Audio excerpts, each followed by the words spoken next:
प्यारे बच्चों, हिंदी की दुनिया में मैं सुषमा साव आप लोगों का एक बार फिर स्वागत करती हूँ। बच्चों, आज हम लोग डीएवी क्लास 5th के हिंदी का 11वां पाठ बिरसा मुंडा पढ़ेंगे। तो चलिए शुरू करते हैं आज का पाठ बिरसा मुंडा। इतिहास बताता है कि हमारे देश में कई तरह के विद्रोह हुए हैं। बच्चों, पहले मैं आप लोग को विद्रोह का मतलब बता दूं। विद्रोह का मतलब बच्चों बगावत होता है। ये कब किया जाता है? जब कुछ ऐसा हो जो हमें नागवारा हो, जो हमें पसंद ना हो, उसके विरोध में हम लोग जो काम करते हैं उसको ही विद्रोह कहते हैं। विद्रोह दोनों प्रकार से होता है, हिंसक भी होता है और अहिंसक भी होता है। ठीक है, जैसे कि हम लोग अपने राष्ट्रपिता महात्मा गांधी की बात करें तो इन्होंने जितना भी विद्रोह किया उसका तरीका क्या था? अहिंसा था। अहिंसा मतलब बच्चों होता है कि जिसमें खून खराबा नहीं किया जाता है, शांतिपूर्ण रूप से अपनी बात को मनवाई जाती है, तो ऐसे विद्रोह को अहिंसक विद्रोह कहा जाता है। और ऐसा विद्रोह जिसमें लोग हिंसा का जवाब हिंसा से देते हैं, मतलब जब लोग उनके ऊपर बहुत ही ज़्यादा अत्याचार करते हैं तो लोग भी जवाब में उनके साथ गलत करना शुरू कर देते हैं, तो ऐसे में हथियारों का प्रयोग करना बनता है। तो ऐसे विद्रोह को हम लोग हिंसक विद्रोह कहते हैं। बच्चों, अब वापस पाठ पे आते हैं। सन 1857 का विद्रोह तो सभी को याद होगा। यह पहला स्वतंत्रता आंदोलन था जब मंगल पांडे ने अंग्रेजों को चुनौती दी। आज़ादी प्राप्त करने के लिए अनेक लोगों ने देश पर अपने प्राण न्यौछावर कर दिए। उन्हीं में से एक नाम बिरसा मुंडा का। बच्चों, आप जरूर ही जानते होंगे कि जो हमारा देश भारत है यह पहले किसके अधीन था? अंग्रेजी सरकार के अधीन था। मतलब जो हमारे देश में हमारे देश के लोग शासन नहीं करते थे, बल्कि अंग्रेजी लोग या ब्रिटेन के लोग इस पे शासन किया करते थे। बच्चों, वे सिर्फ शासन ही नहीं करते थे, वे हमारे ऊपर या हम भारतीयों के ऊपर इतना अत्याचार करते थे जिनको सहना एक तरह से मुश्किल था। उसके साथ साथ वो हमारे भारत देश को लूटते भी थे और लूटे हुए सामान को अपने देश ब्रिटेन भेज दिया करते थे। बच्चों, इन अत्याचारों के खिलाफ सबसे पहले मंगल पांडे नाम के एक सिपाही ने इसके विरुद्ध अपना आवाज़ को बुलंद किया था। और वे कहाँ पे सिपाही थे बच्चों? वे अंग्रेजी शासन के ही राज्य में सिपाही के पद पे थे। और उनसे जब अपने ऊपर अत्याचार बर्दाश्त नहीं हुआ तो उन्होंने विद्रोह कर दिया और कहा कि मुझे अब आज़ादी चाहिए, तुम अंग्रेज हमारे देश से निकलो और हमारे देश को आज़ाद करो। यह घटना 1857 की है। बैरकपुर छावनी में यह घटना घटी थी और मंगल पांडे अपने अंतिम सांस तक अंग्रेज़ों के खिलाफ लड़ाई करते रहे थे और अंत में उन्हें अंग्रेजी सरकार के द्वारा फांसी की सज़ा दी गई थी। पर मंगल पांडे आज भी हमारे अंदर वो आज़ादी की लौ प्रज्वलित करते रहते हैं और सदा ही हमारे अंदर अमर रहेंगे। ठीक है, उसी प्रकार अगर मैं इस पाठ के मुख्य पात्र बिरसा मुंडा की बात करूं तो बिरसा मुंडा भी अपनी पूरी ज़िंदगी अंग्रेज़ों के साथ विद्रोह करते रहे और अंत में इन्हें भी मौत का मुंह देखना पड़ा। पर बिरसा मुंडा भी हमारे अंदर आज भी जीवित हैं। उसी प्रकार बहुत से भारतीयों ने अपने प्राण को निछावर किया है इस देश की आज़ादी के लिए। ठीक है बच्चों, मुंडा आदिवासी बिहार के दक्षिणी पहाड़ी इलाके में रहते थे। इन्होंने अपने जंगल, ज़मीन और आज़ादी के लिए शासकों का घोर विरोध किया। यह इतिहास के पन्नों में बिरसा विद्रोह के नाम से दर्ज है। बच्चों, जो ये कहानी है ये मुंडा आदिवासी की कहानी है। वो कहाँ रहते थे? वे बिहार के दक्षिणी पहाड़ी इलाके में रहते थे। उनके पास अपना रोजगार के लिए जंगल था और वहाँ की ज़मीन थी। अंग्रेज़ों ने उनके जंगल पे भी अधिकार करना चाहा, तब इन्होंने इसका घोर विद्रोह किया। तो इसी विद्रोह को हम लोग बिरसा विद्रोह के नाम से जानते हैं। चूँकि इस विद्रोह के जो नेता थे वो बिरसा मुंडा थे, इसलिए इस विद्रोह को बिरसा विद्रोह के नाम से जाना जाता है। अब आगे पढ़ते हैं। वास्तव में बिरसा विद्रोह मुंडा विद्रोह के नाम से भी जाना जाता है। इस विद्रोह के कई कारण थे। बच्चा, यह विद्रोह बिरसा विद्रोह के अलावा मुंडा विद्रोह के नाम से भी जाना जाता है। क्यों? क्योंकि मुंडा नामक आदिवासियों ने यह विद्रोह किया था इसलिए इसे मुंडा विद्रोह भी कहते हैं। ये जो विद्रोह किया था इन्होंने, उसके बहुत से कारण थे। तो चलिए आइए जानते हैं इसके कारण कौन कौन से थे। एक, जमींदारों ने छलबल से मुंडाओं की जमीन हथिया ली थी, जिस पर पिछले कई पीढ़ी से मुंडा रहते थे और खेती बाड़ी करते आ रहे थे। जमींदारों द्वारा जमीन हथिया लिए जाने के कारण मुंडाओं का गुस्सा बढ़ता जा रहा था। मुंडाओं ने उनके विरुद्ध आंदोलन चलाया, जिसे सरदारी लड़ाई के नाम से जाना जाता है। यह आंदोलन रांची से शुरू होकर सिंहभूम जिले में फैल गया। बच्चा, पहले आप ये जान लीजिए कि जमींदार कौन होते थे। जमींदार वैसे लोग होते थे जिन्हें अंग्रेजी शासक ने एक छोटे से इलाके को वो लोग को दे देते थे और कहते थे इस इलाके में जितने लोग हैं, खेती बाड़ी कर रहे हैं या कोई व्यापार कर रहे हैं, उनसे टैक्स लो और तुम अंग्रेजी सरकार को दो। तो ऐसे जो लोग पद पे हुआ करते थे उन्हें जमींदार कहा करते थे। इनका मुख्य काम यही होता था कि लोगों से टैक्स लेना और जाके अंग्रेजी सरकार को जमा करना। पर लोगों जो जमींदार होते थे वे इतने बुरे होते थे कि एक तो अंग्रेज लोगों को ऐसे ही लूट रहे थे, उसके ऊपर से जो ये जमींदार थे वे लोगों से एक के बदले 2 टैक्स लिया करते थे। अगर वो लोग देने में समर्थ नहीं होते थे तो उन्हें बलपूर्वक उनसे वो कर लिया करते थे। ठीक है दोस्तों, तो ये थी भारत के जमींदारों की कहानी। इसके बारे में आप अपने हिस्ट्री में बड़े ही डिटेल से पढ़ेंगे, जिनको पढ़ के आपको बहुत ही उन लोगों पे गुस्सा आएगा। तो ये जो जमींदार थे वो क्या किए थे, जो मुंडा जाति थी उनके पास जो उनकी पुश्तैनी ज़मीन हुआ करती थी। पुश्तैनी ज़मीन मतलब उनके दादा परदादा की जो ज़मीन थी और जो उन्हीं पे वो लोग खेती बाड़ी करते आ रहे थे, जो उनका मुख्य पेशा था, वो ज़मीन को वो लोग क्या किए थे, छल और बल से ले लिए थे। छल और बल मतलब बच्चों होता है, छल मतलब होता है कि बहला फुसला कर या कोई उनके बहका कर लेना, और बलपूर्वक मतलब होता है बच्चों कि अगर वे लोग नहीं दे रहे हैं तो वो लोग उसके लिए उन पे बल का प्रयोग करते थे। मतलब शक्ति से ये मारना पीटना या धमकाना, ऐसा कुछ करके उनका जितना भी खेती बाड़ी का ज़मीन था वो सारे वो लोग हथिया लिए थे। अब अगर किसी का ज़मीन ही खेती बाड़ी उनके पेशा है और उनसे वो ज़मीन भी ले ली जाए तो निश्चित ही तो लोगों में क्या होगा, उसके प्रति गुस्सा बढ़ेगा ही। तो इसी गुस्सा विद्रोह का रूप ले लिया और इस विद्रोह को बच्चों सरदारी लड़ाई के नाम से जाना जाता है। ठीक है, और यह रांची से शुरू होकर सिंहभूम जिले तक फैला। अब आगे एक वजह और थी आंदोलन शुरू होने की, जंगल को सुरक्षित घोषित करना।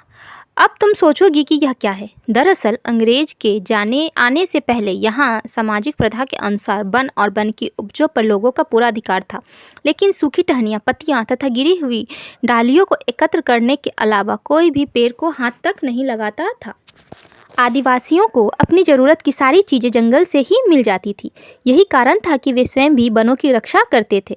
लेकिन जब अंग्रेज़ों ने देखा कि भारत के वनों में कीमती लकड़ियों का भंडार है, तो उन्होंने वहां रहने वाले आदिवासियों को बाहर निकालने के लिए कई तरह के नियम बना दिए। इसमें से एक नियम था कि सरकार किसी भी व्यक्ति की ज़मीन पर अपना कब्जा कर सकती है।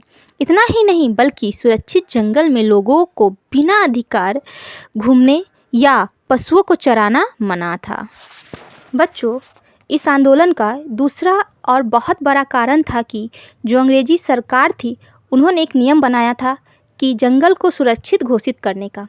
यह नियम कोई नियम नहीं था बच्चों। इस नियम के द्वारा जो अंग्रेज लोग थे उनकी नज़र भारत के जंगल पे भी पड़ गई। जब उन्होंने देखा कि जो भारत का जंगल है उसमें क्या है, कीमती लकड़ियाँ हैं और उससे उन लोगों को बहुत ज़्यादा पैसा मिलेगा, तो उनकी नज़र पूरा भारत के जंगल पे टिक गई। बस वो यही सोचते थे कि कैसे मैं भारत के जंगलों को भी लूट लूँ। देश को तो पूरा लूट ही लिया था, अब सिर्फ जंगल बचे थे। वो लोग जंगल को भी नहीं छोड़ना चाहते थे। सोचते थे कि जंगल के जितनी भी कीमती लकड़ियाँ हैं सबको काट के बेच के और जितना पैसा है सारा अपने देश में ले जाएं। ठीक है, तो इसके लिए उन्होंने बहुत तरह का नियम बना दिया, जिसमें से एक नियम था कि वो किसी भी व्यक्ति की ज़मीन पर अपना कब्जा कर लेता था। और दूसरा ये भी था कि उस जंगल में जो जंगल आदिवासियों का ही माना जाता था और आदिवासी ही जंगल के मुख्य अधिकारी होते थे। ये शुरू से ही ऐसा ही भारत में चलता आया है। आज भी आदिवासी जंगल में ही रहते हैं और जंगल ही उनकी ज़मीन जायदाद होती है। लेकिन अंग्रेज क्या करते थे, अंग्रेज़ों ने एक नियम बना दिया कि जो जंगल है उसके अंदर बिना परमिशन का कोई भी आदमी ना घूमेगा, ना घुसेगा, ना अपने जो पशु हैं उसको चराएगा। बच्चों, पशु चराने का मतलब होता है कि पशु को जो घास फूस खाते हैं उसको खिलाने के लिए जंगल में ले जाना, उसी को पशु का चरना कहा जाता है। बिहार के दक्षिण पहाड़ी इलाके के वनों को अंग्रेजों ने सुरक्षित घोषित कर दिया और मुंडाओं से जंगल हथिया लिए। मुंडाओं ने इसके विरुद्ध आंदोलन छेड़ दिया, लेकिन इसका उन्हें कोई लाभ नहीं मिला। उसी समय बिरसा नाम के एक मुंडा सामने आए। उन्होंने कहा, हमें किसी भी कीमत पर अंग्रेजों का राज खत्म करना होगा, वरना हमारे हाथ से जमीन निकलती चली जाएगी। सभी ने बिरसा की हाँ में हाँ मिलाई। बच्चों, अंग्रेज क्या कर रहे थे, भारत के जितने भी वन थे या जितने भी जंगल थे सबको सुरक्षित घोषित कर रहे थे। फिर उनकी नज़र बिहार के दक्षिण पहाड़ी इलाके पे पड़ी। वहाँ का जो जंगल था वो बहुत ही घना है और बहुत ही कीमती लकड़ियों से भरा हुआ था।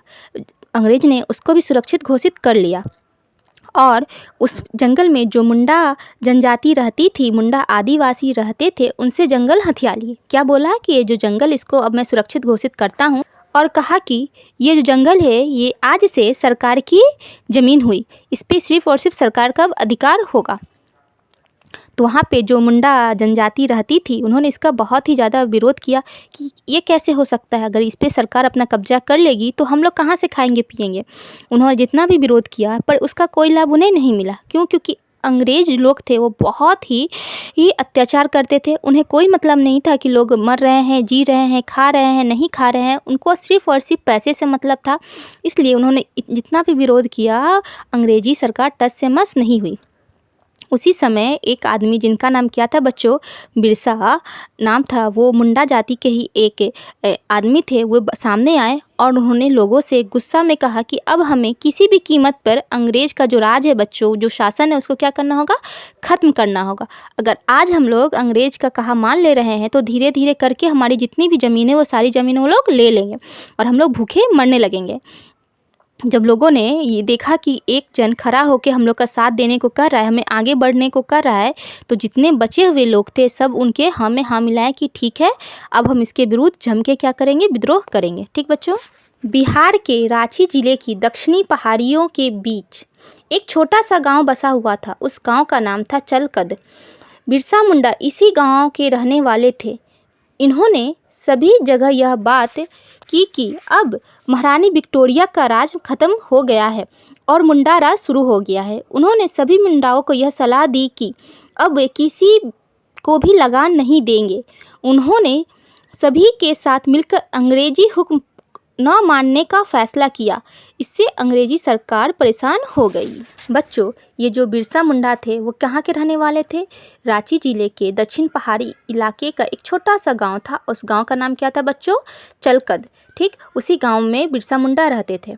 उन्होंने क्या किया, सभी जगह पे ये घोषणा करवा दिया, सभी जगह ये बात फैला दी कि अब किसका शासन नहीं चलेगा, महारानी विक्टोरिया का, जो अंग्रेज की रानी थी और उन्हीं का राज उस समय चलता था। उन्होंने कहा कि अब महारानी विक्टोरिया का जो राज है वो ख़त्म हो गया है और किसका राज शुरू हो गया है, मुंडा का लोग का राज अब शुरू हो गया है।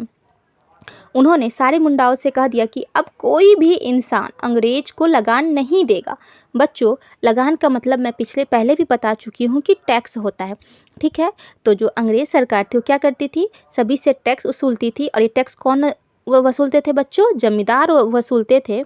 तो उन्होंने, बिरसा मुंडा ने क्या कहा कि अब कोई भी आदमी क्या करेगा, अंग्रेज को किसी तरह का कोई भी टैक्स नहीं देगा और ना ही वो अंग्रेजी सरकार का कोई भी हुक्म या कोई भी फैसला मानेंगे। ऐसा प्रचार उन्हें चारों तरफ करा दिया और लोगों ने उनके बात को माना भी, जिससे क्या हुआ, अंग्रेजी जो सरकार थी वो बहुत ही ज़्यादा परेशान हो गई। अब अंग्रेज़ों ने 16 अगस्त 1895 को बिरसा को गिरफ्तार करने के लिए सिपाही भेजा, लेकिन चलकत के लोगों ने उसे गांव की सीमा से बाहर धकेल दिया। 24 अगस्त 1895 की रात की घटना है। बिरसा अपने घर में सो रहे थे। अंग्रेज ने उन्हें उसी समय गिरफ्तार कर लिया। जब नवंबर 1897 में बिरसा जेल से छूटे तो उन्होंने अपनी गतिविधियां फिर से शुरू कर दी। वे जगह जगह सभाएं करते और लोगों को अंग्रेज़ों के विरुद्ध तैयार करते थे। वे महारानी विक्टोरिया का पुतला बनाकर उस पर तीरंदाजी का अभ्यास करते। मुंडा आदिवासी अंग्रेजों से लोहा लेने के लिए तैयार थे। बच्चों, बिरसा मुंडा से अंग्रेजी सरकार बहुत ही ज़्यादा परेशान हो चुकी थी। वे चाहते थे कि किसी तरह बिरसा मुंडा की गिरफ्तारी हो जाए ताकि उनका जो गलत कानून है वो सीधा सीधा चलता रहे और लोग उनकी बात मानते रहे। इसके लिए बिरसा को गिरफ्तार करना बहुत ही ज़रूरी हो गया था। तो अंग्रेज़ों ने 16 अगस्त 1895 को बिरसा को गिरफ्तार करने के लिए सिपाही भेजा। सिपाही मतलब बच्चों होता है पुलिस। उस समय पुलिस को सिपाही कहा जाता था। जैसे ही सिपाही बिरसा मुंडा के गांव चलकत गई तो चलकत के जितने भी लोग थे उन्होंने सिपाही को मार मार के उसके अपने गांव से बाहर निकाल दिया।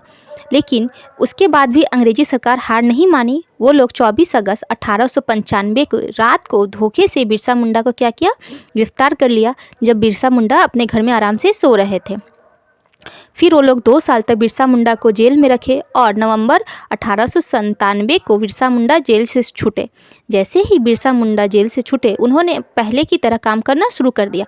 मतलब लोगों को अंग्रेज के खिलाफ तैयार करना कि गलत काम करे और इनसे हमें लड़ाई करना है और जीतना है।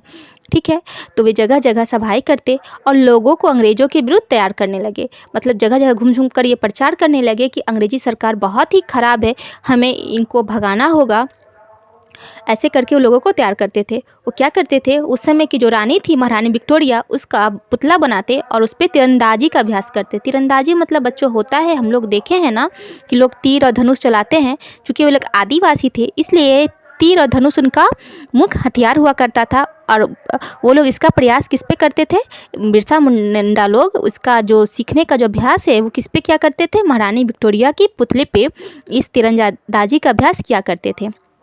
इस प्रकार धीरे धीरे करके उन्होंने मुंडा जाति को इतना अच्छा तैयार कर दिया कि वो लोग अंग्रेजी सरकार से लड़ने के लिए बिल्कुल तैयार हो गए। मुंडा ने अपनी योजना का पहला चरण 25 दिसंबर 1898 को शुरू किया।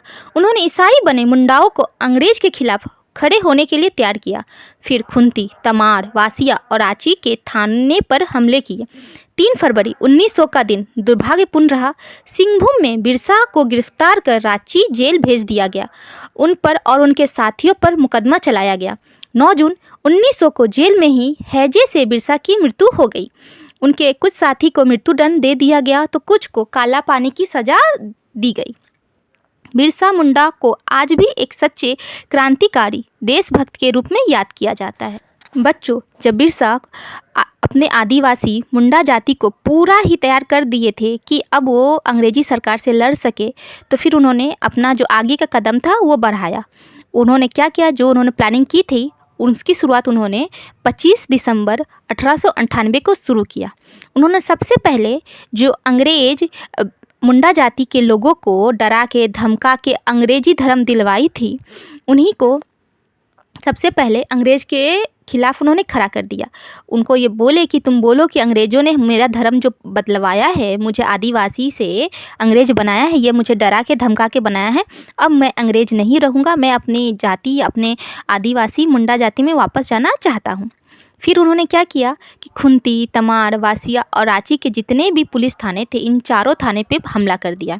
ठीक है, इस प्रकार उन्होंने जो अंग्रेजी सरकार थी उसकी जो ऊपर एक के बाद एक हमला करते गए, जिससे कि वो लोग कांपने लगे। बच्चों, अंग्रेजी सरकार बिरसा मुंडा से इतना डर चुकी थी कि वो किसी भी तरह बिरसा को मारना चाहती थी। ठीक है, तो वो लोगों को 3 फरवरी 1900 के दिन मौका मिल गया, जब सिंहभूम में बिरसा मुंडा गए हुए थे, तो वहाँ पे उन लोगों ने उन्हें गिरफ्तार कर लिया और गिरफ्तार करके रांची के जेल में भेज दिया। बच्चों, अंग्रेजी सरकार ने बिरसा और उनके जितने भी साथी थे उनके ऊपर मुकदमा चलाना शुरू कर दिया। इसी बीच 9 जून 1900 को ही क्या खबर आई कि बिरसा मुंडा की जेल में ही हैजे से मृत्यु हो गई है। ठीक है, जबकि ऐसा बिल्कुल भी नहीं था बच्चों, उन्हें गलत दवाएं दे के हैजा रोग किया गया था ताकि उन्हें जल्दी से जल्दी मारा जा सके।